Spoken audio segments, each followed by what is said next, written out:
please wave your hand.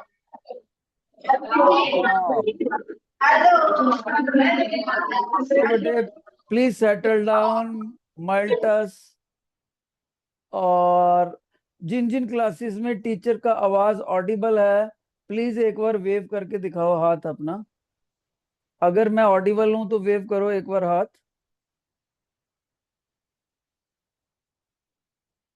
बेटे अच्छे से कर दो, मेरे को तो एक ही क्लास दिख रही है बस हाथ वेव करती हुई। टॉल स्टॉय के बच्चों ने वेव करा और किसी ने करा ही नहीं। इसका मतलब सुन ही नहीं रहा बच्चों को यार।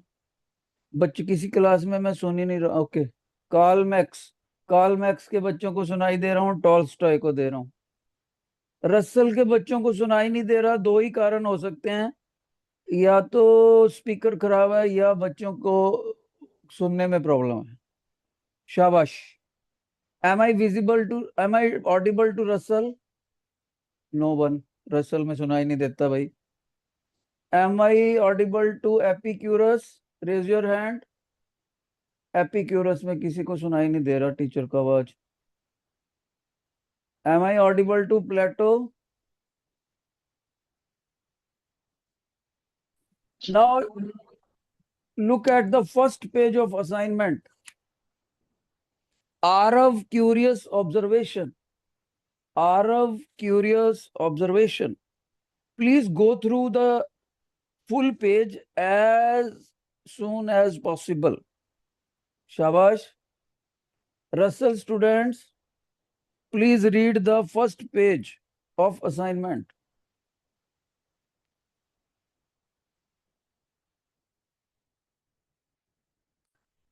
सो बेटे मैं इसका मीनिंग भी बताता हूं। आरव एक 6th क्लास का बच्चा है जो इस ऑब्जर्वेशन में लिखा हुआ है।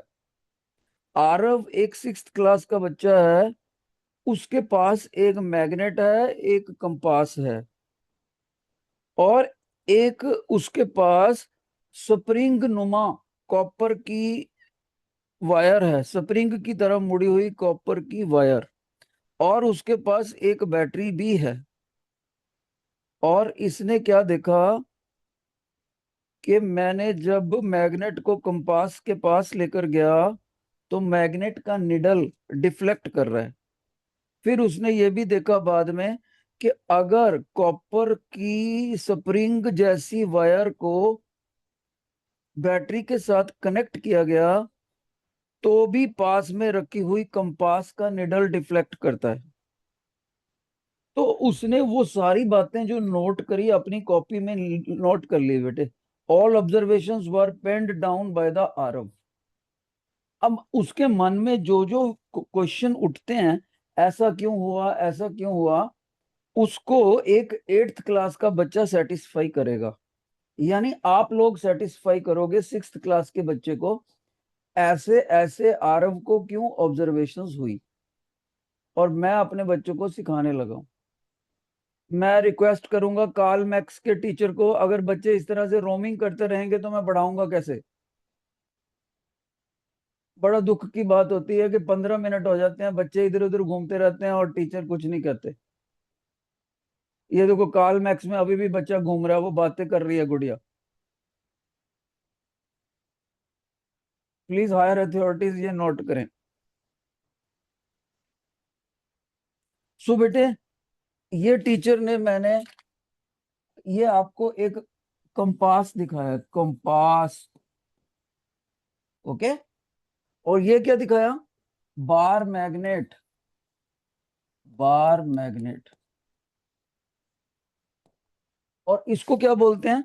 कॉपर की वायर लगी हो और साथ में बैटरी लगी हो, तो इसमें से जैसे ही करंट निकलेगा ये मैग्नेट की तरह बिहेव करता है। इसको बोलते हैं इलेक्ट्रोमैग्नेट। क्या बोलते हैं बेटे इसको? इलेक्ट्रोमैग्नेट।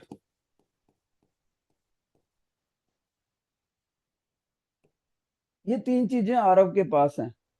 अब उसकी ऑब्जर्वेशन क्या कहती है? फर्स्ट फर्स्ट क्वेश्चन देखो नीचे, ये first question A part, read this.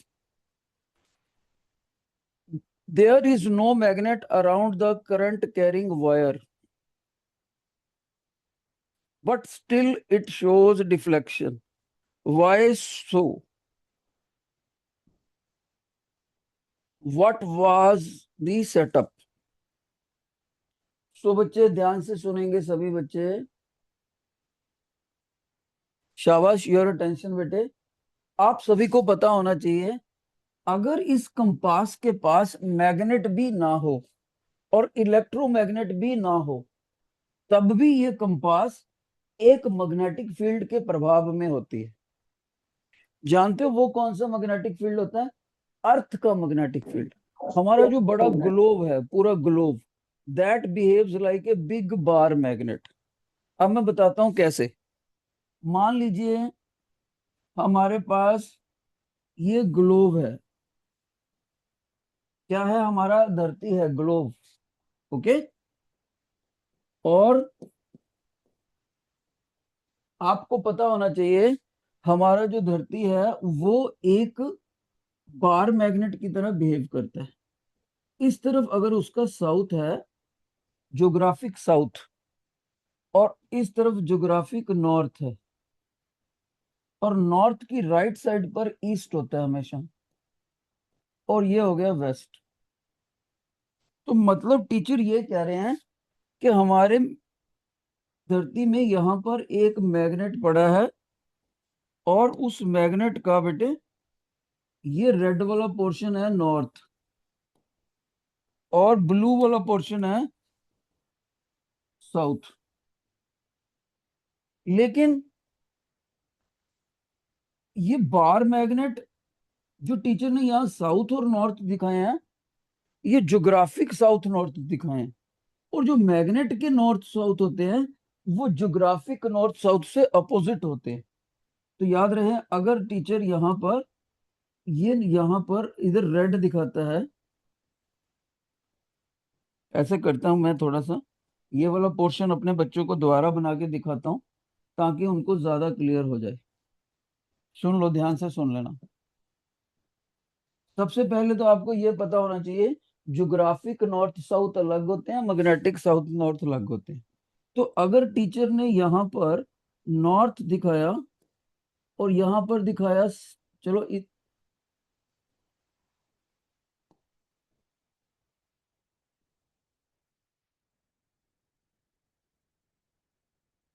इधर बड़े साइज में बनाते हैं बेटे, बड़े साइज में बनाते हैं जब आपको ज्यादा अच्छा लगे। अगर टीचर ने ये आपको दिखाया, और मान लीजिए टीचर इधर साउथ, मैग्नेटिक साउथ दिखाता है, एस के पैर में छोटा सा एम डाल रहा हूं, मैग्नेटिक साउथ। और इधर टीचर एस के पैर में छोटा सा नॉर्थ दिखा रहा है, नॉर्थ। नॉर्थ के पैर में छोटा सा एम दिखा रहा है, मैग्नेटिक नॉर्थ। ओके। अब याद रखना, ये तो बन गई हमारी एक मैग्नेट। इधर टीचर ने रेड पोर्शन दिखा दिया, और इधर टीचर ने ब्लू पोर्शन दिखाया। तो earth behaves like a big bar magnet. Okay. और जब इस अर्थ के ऊपर हम कंपास रखते हैं, यानी मैं इस पूरे ग्लोब को जब यहां बनाऊंगा, तो गौर से देखो, साउथ पोल इसके मैग्नेटिक कंपास के रेड वाले नॉर्थ को खींच के ले जाएगा, because opposite poles attract each other.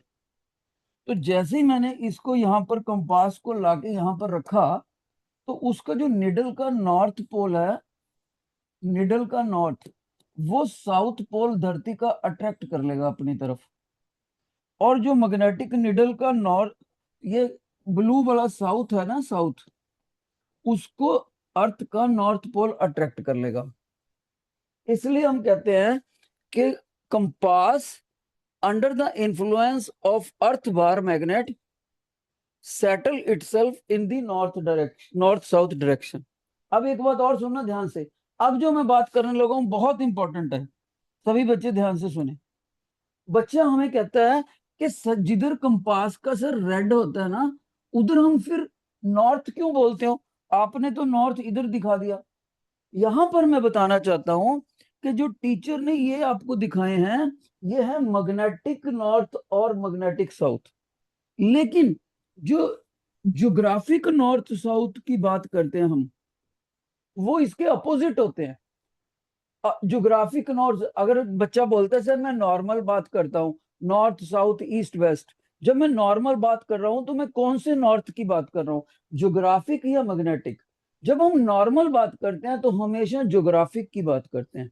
तो ध्यान से सुनो सभी बच्चे, ये अपोजिट होते हैं। इधर एस लिखा हुआ ना, एस के पैर में एम, यानी साउथ मैग्नेटिक।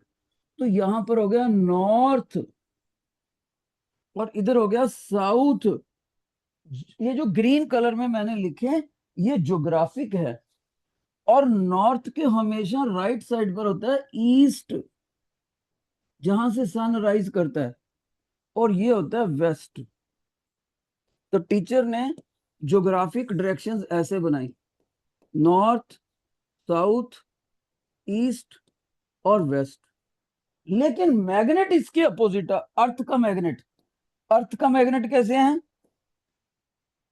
अर्थ का मैग्नेट ऐसे है, इधर नॉर्थ, ये रेड वाला पोर्शन नॉर्थ बच्चे, ये मैग्नेटिक नॉर्थ। और जो टीचर अभी अभी ब्लू करने लगे हैं, वो हो गया मैग्नेटिक साउथ।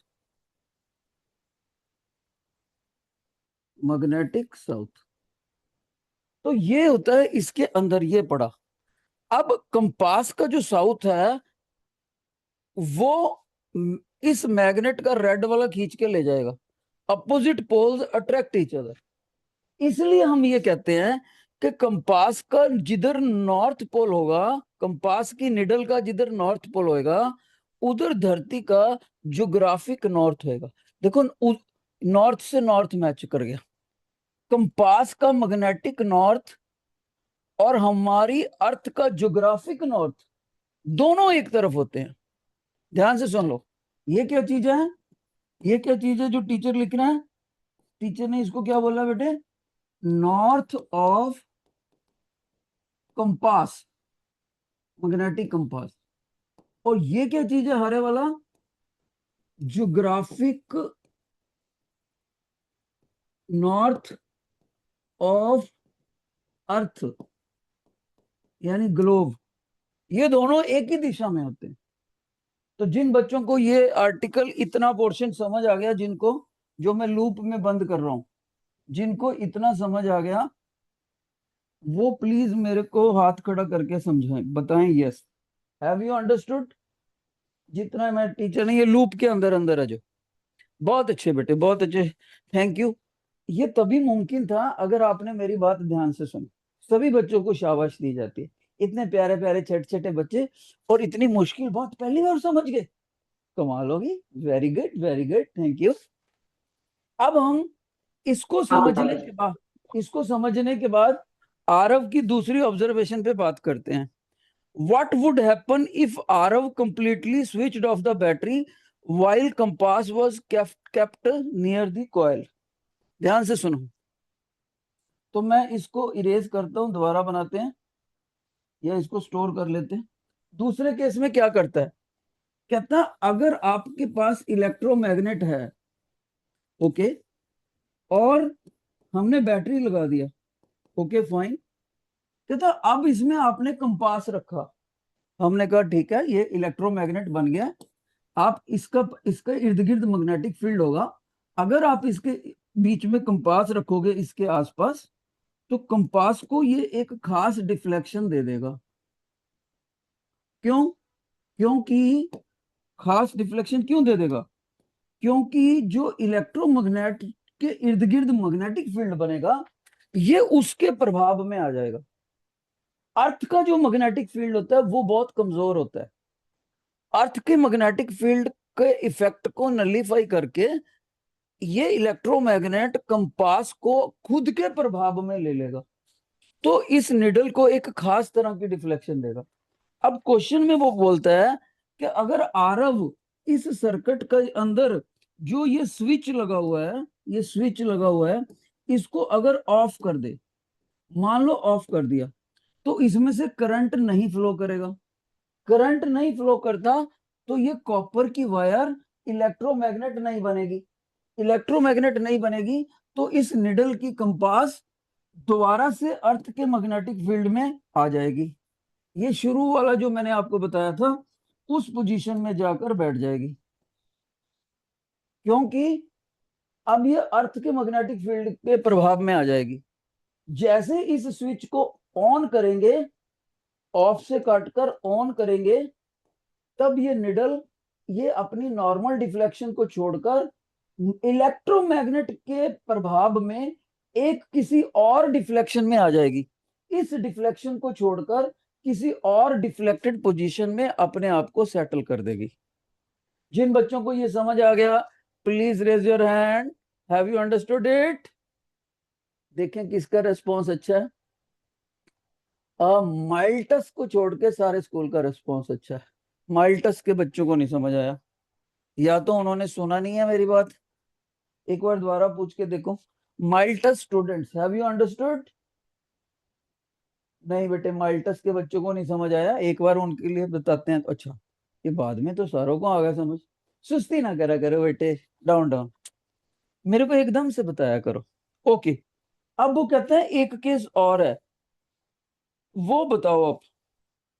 इसका आंसर क्या लिखेंगे कि जैसे ही आरव स्विच ऑफ करेगा, ये इलेक्ट्रोमैग्नेट रहेगा नहीं, ऑफ करते ही इलेक्ट्रोमैग्नेट खत्म हो जाएगा और ये निडल इस डिफ्लेक्शन से इस डिफ्लेक्शन में चले जाएगी। ये था इसका answer. C part, two electromagnets are identical except one has more number of turns and second magnet will likely what। शाबाश। लास्ट क्वेश्चन इस पेज का मैं अपने बच्चों को समझाता हूं। देखो बेटे, इलेक्ट्रोमैग्नेट बनता कैसे है। सबसे पहले आपको एक सॉफ्ट आयरन का कोर लेना होता है। सॉफ्ट आयरन कोर, ये ले लिया। ओके, सभी बच्चे ध्यान से सुन लो, how to make the electromagnet. फिर इसके ऊपर कॉपर का वायर लपेटना होता है।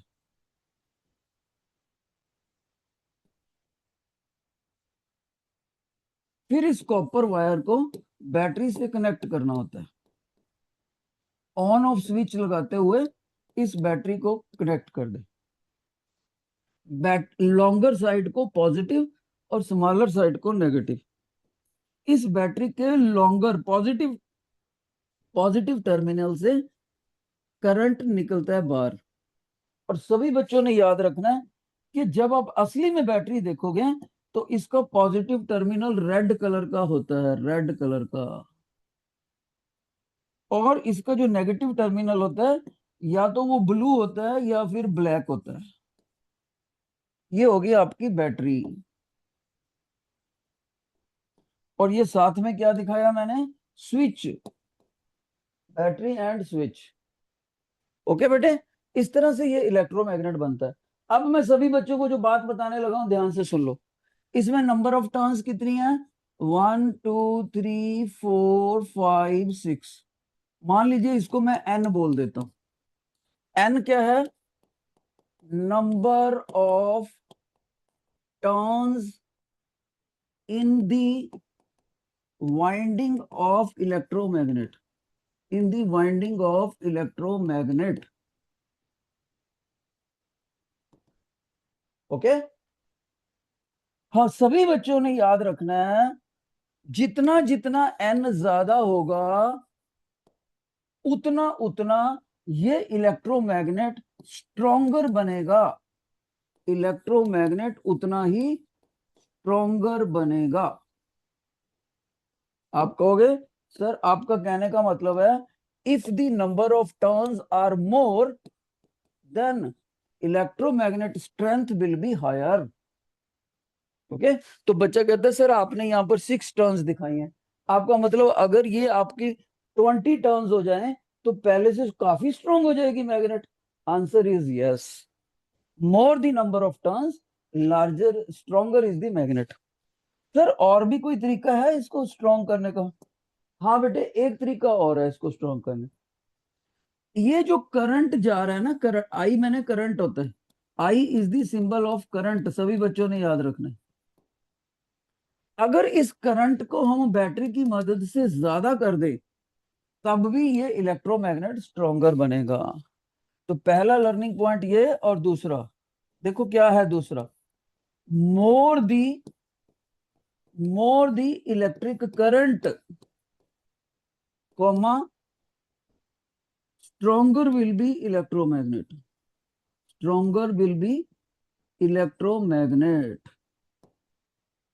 जिन बच्चों को ये दोनों बातें समझ आ गई हैं, please raise your hand, please raise your hand. शाबाश, देखते हैं कौन सी क्लास अच्छे से करती है हाथ। जो बच्चों को पता लग गया इलेक्ट्रोमैग्नेट को स्ट्रोंगर बनाने के दोनों तरीके क्या हैं, वो प्लीज रेज योर हैंड। शाबाश, देखूं तो टॉल्स्टॉय के बच्चे थोड़ा सा कमजोर बॉयज में। मैडम देखना जरा, बॉयज का पढ़ने का ध्यान नहीं है, कॉर्नर में बैठे हैं इधर टॉल्स्टॉय में। वो बच्चे आपस में नीचे कुछ टेबल पे लगातार देखे जा रहे हैं, चारों बच्चे। टॉल्स्टॉय के मैम से रिक्वेस्ट है, बाकी सारे स्कूल को समझ आ गया। शाबाश, बहुत अच्छे। अब ये देखो, आपको नीचे क्वेश्चन आ गया, लास्ट वाला question. Two electromagnets are identical but one has double turns. जिस जिस इलेक्ट्रोमैग्नेट में डबल तारे होंगी वो दुगनी स्ट्रोंगर होएगी। कोई बच्चा बोले सर आपने ये इलेक्ट्रोमैग्नेट 6 टर्न्स वाली बनाई है। अगर आपने ये इलेक्ट्रोमैग्नेट 12 टर्न्स वाली बनाई होती, 12 टर्न्स देखो, 1 2 3 4 5 6 7 8 9 10, एक आधा इधर लगा 11 12, तो 12 टर्न्स होगी 12, इधर कितनी है 6। तो ये वाली डबल टर्न्स के साथ डबली स्ट्रोंगर होगी, डबली स्ट्रोंगर इलेक्ट्रोमैग्नेट। अगर यहाँ 6 की बजाय इधर 6 होता, इधर मैं 18 कर देता, 18, 12 को काट के 18 कर देता, सो 6 6 3 का 18, तो ये वाली मैग्नेट ट्रिपल स्ट्रोंगर होती, ट्रिपल स्ट्रोंगर। ओके, ये आपने याद रखना है। नेक्स्ट पेज लो सभी बच्चे, नेक्स्ट पेज असाइनमेंट का। शाबाश, come to the page second. What will be the effect on the magnetic field if electromagnet, if number of coils are same but current is increased?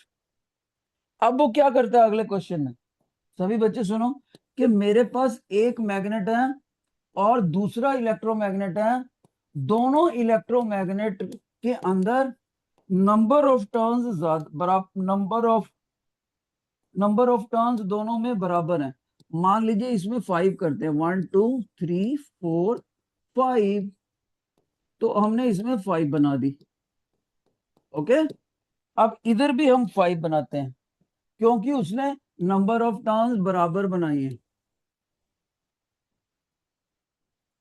और इधर भी हमने battery लगा दिया। आप देखो बेटे, इसमें मैंने कमजोर बैटरी लगाया, positive negative positive negative, 2 cell लगाए हैं बस। इसमें कितने लगा दिए देखो, इसमें कितने लगा दिए, positive negative positive negative positive negative positive negative, 4 cell लगा दिए, 4 सेल। तो ये बैटरी स्ट्रोंगर है, ये बैटरी कमजोर है। इसमें से निकला हुआ करंट I2 ज्यादा होगा, इसमें से निकला हुआ करंट I1 ये कम होगा, ये करंट ज्यादा होगा बच्चे। तो जितना करंट ज्यादा होएगा उतना इलेक्ट्रोमैग्नेट स्ट्रोंगर होएगा। इसका मतलब बच्चा कहेगा सर क्योंकि आपका I2 ग्रेटर है, I2 is greater than I1, as therefore electromagnet second is stronger than 1, is stronger than electromagnet first। वैसे मैं आपकी नॉलेज के लिए बता दूं, अगर ये वाला करंट इस करंट से I2 करंट अगर I1 करंट से 5 टाइम्स ज्यादा है, 5 टाइम्स, तो सेकंड इलेक्ट्रोमैग्नेट फर्स्ट वाले से 5 टाइम्स स्ट्रोंगर बनेगी। फिर से सुनो, अगर सेकंड वाला करंट पहले वाले करंट से 3 टाइम्स ज्यादा है, तो सेकंड वाला मैग्नेट फर्स्ट वाले मैग्नेट से 3 गुना ज्यादा स्ट्रोंगर बनेगा। ओके, तो जिन बच्चों को ये बात समझ आ गई है, please raise your hand, please raise your hand. शाबाश। ओके, अब हम एमसीक्यू करते हैं। एमसीक्यू, एमसीक्यू में आपने मेरे को आंसर देना, देखते हैं कौन सी क्लास विनर होती है। एमसीक्यू में कैसे आंसर दोगे? मान लीजिए किसी बच्चे को लगता है सी ऑप्शन सही है। अगर किसी बच्चे को लगता है सी ऑप्शन, तो वो ऐसे 3 फिंगर खड़ी करेगा, 3 फिंगर। अगर किसी बच्चे को लगता है बी ऑप्शन सही है, तो वो डबल फिंगर खड़ी करेगा। अगर फर्स्ट ऑप्शन, तो ए। अगर डी ऑप्शन सही है, डी ऑप्शन, तो आप 4 फिंगर खड़ी करोगे। देखते हैं कौन सी क्लास सही आंसर देती है। ओके, तो शाबाश। First question, the device used in the crane works on the principle of. First question, what is your fingers? Wow, Russell की सारी क्लास का रिस्पांस बहुत अच्छा है। ओके ओके, सोक्रेट्स का भी पता लग गया। एपिक्यूरस में एक भी बच्चा जवाब नहीं दे रहा। Very good. कार्ल मार्क्स में बहुत बढ़िया रिस्पांस है। Plato, very good response. माइल्टस में जीरो रिस्पांस, जीरो, बिल्कुल जीरो माइल्टस में। ओके, एपिक्यूरस में जीरो रिस्पांस, बिल्कुल ही जीरो, एक भी बच्चा हाथ नहीं खड़ा कर रहा। सो आपका आंसर है ज्यादातर बच्चों का। शाबाश, इसका आंसर है third, MCQ, first question, C option. कौन कौन सी क्लासें इसमें फेल होगी? Epicurus, Epicurus 0 marks. और एक क्लास माइल्टस, माइल्टस का 0 मार्क्स पहले क्वेश्चन में। बाकी सारी क्लासेस पास हैं। Move to the second question, which property makes electromagnet useful in cranes? Second question. शाबाश, रसल, बहुत अच्छे। रसल का जवाब मिल गया मेरे को।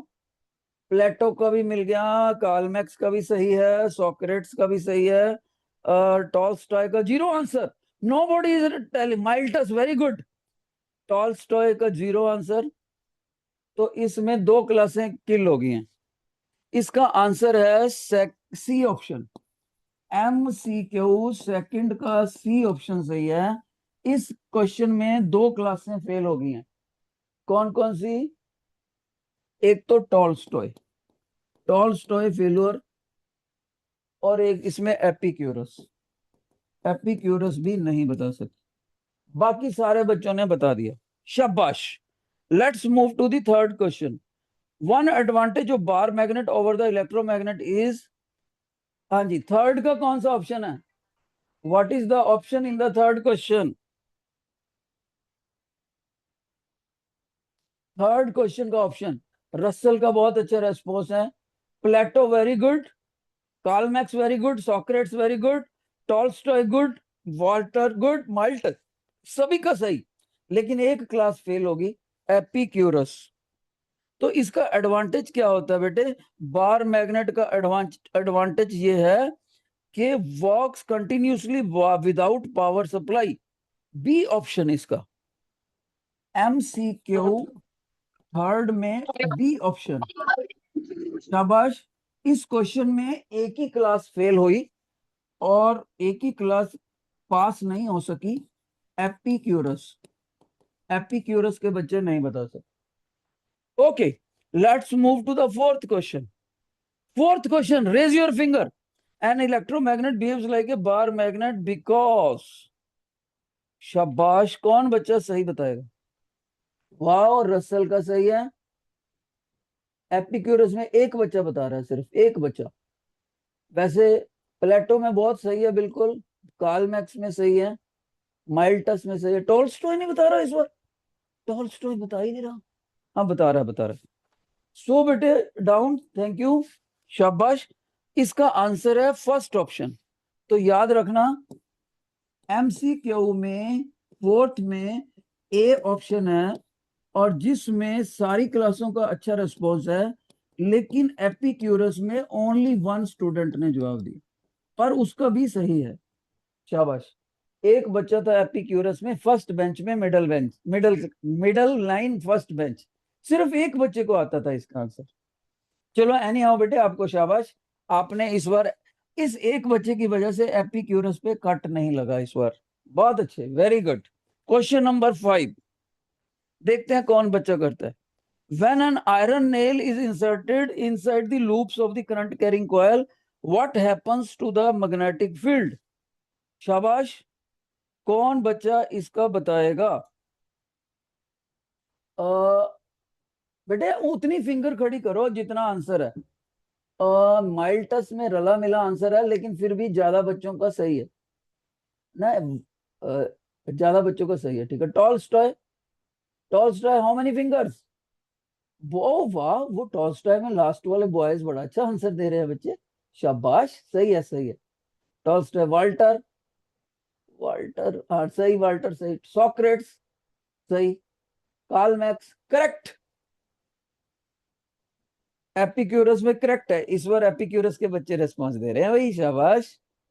प्लेटो में भी, प्लेटो का आंसर गलत हो गया भाई। कितनी फिंगर्स हैं प्लेटो में? ना बेटे ना, प्लेटो का आंसर गलत हो गया इसमें। रसल का बिल्कुल सही है। सो इस बार प्लेटो का आंसर गलत हो गया। इसका आंसर है बी ऑप्शन, फिफ्थ का। शाबाश। MCQ फिफ्थ में बी ऑप्शन है।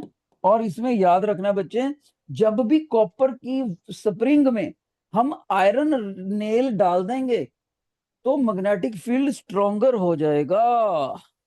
ओके, तो इसमें एक क्लास इसमें रह गई है। कौन सी गलत थी भाई? प्लेटो है ना। प्लेटो के बच्चे इस बार आंसर नहीं दे सके। प्लेटो का कट लगाना पड़ेगा। Okay, question number 6, MCQ 6। देखिए कौन बच्चा बताता है जल्दी से। The given below shows 4 electromagnets, which electromagnet is stronger? Stronger कौन सी है बेटे? उतनी फिंगर खड़ी करो। शाबाश, माइल्टस बिल्कुल सही। Miletus down, full marks. Socrates, full marks, correct correct correct. Tolstoy, कुछ बच्चे जवाब दे रहे हैं। Tolstoy, what is your final answer? Correct. Walter correct. Karl Marx correct. नहीं नहीं नहीं, गड़बड़ हो गया। रसल का सही है बेटे।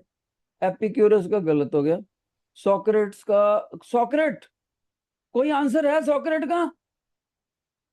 सही है बेटे। तो दो क्लासों का आंसर गलत हो गया इस बार, प्लेटो और एपिक्यूरस। इसका आंसर फर्स्ट है बेटे, क्योंकि फर्स्ट के अंदर कोर डाला हुआ है। इलेक्ट्रोमैग्नेट कोर को पहले देखना है, नंबर ऑफ टर्न्स को बाद में देखना है। अगर कोर डाल दिया और नंबर ऑफ कॉयल टर्निंग कम भी हैं तो भी स्ट्रॉन्गर मैग्नेट बने। सबसे पहले कोर देखना है, दूसरे नंबर पे नंबर ऑफ टर्न्स देखनी है। तो मैं बताना चाहूंगा इसमें सिक्स का ए ऑप्शन सही था, और स्ट्रॉन्गर। और इसमें दो क्लासें नहीं जवाब दे सकी। कौन सी? एपिक्यूरस जवाब नहीं दे सकी, प्लेटो जवाब नहीं दे सकी।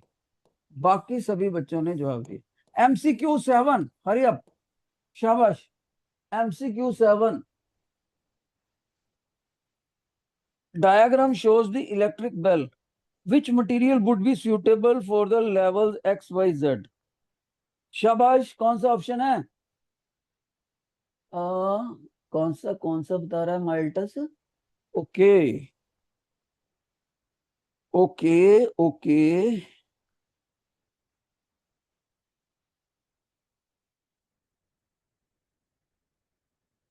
हम्म, और कोई आंसर? माइल्टस का मैंने नोट कर लिया बेटे, और कोई बताओ। माइल्टस का मैंने नोट कर लिया। और कोई बताओ बच्चे। शाबाश।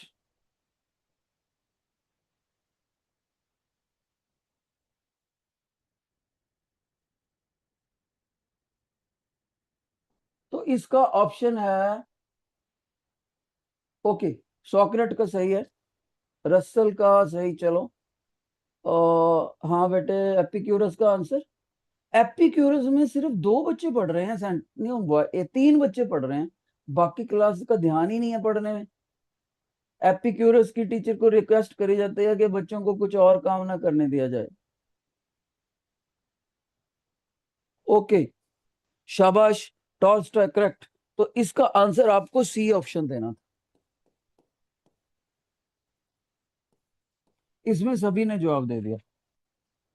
Question number 4, earth magnetic field act as a shield by, earth का जो मैग्नेटिक फील्ड है वो act as a shield by, बोलो क्या?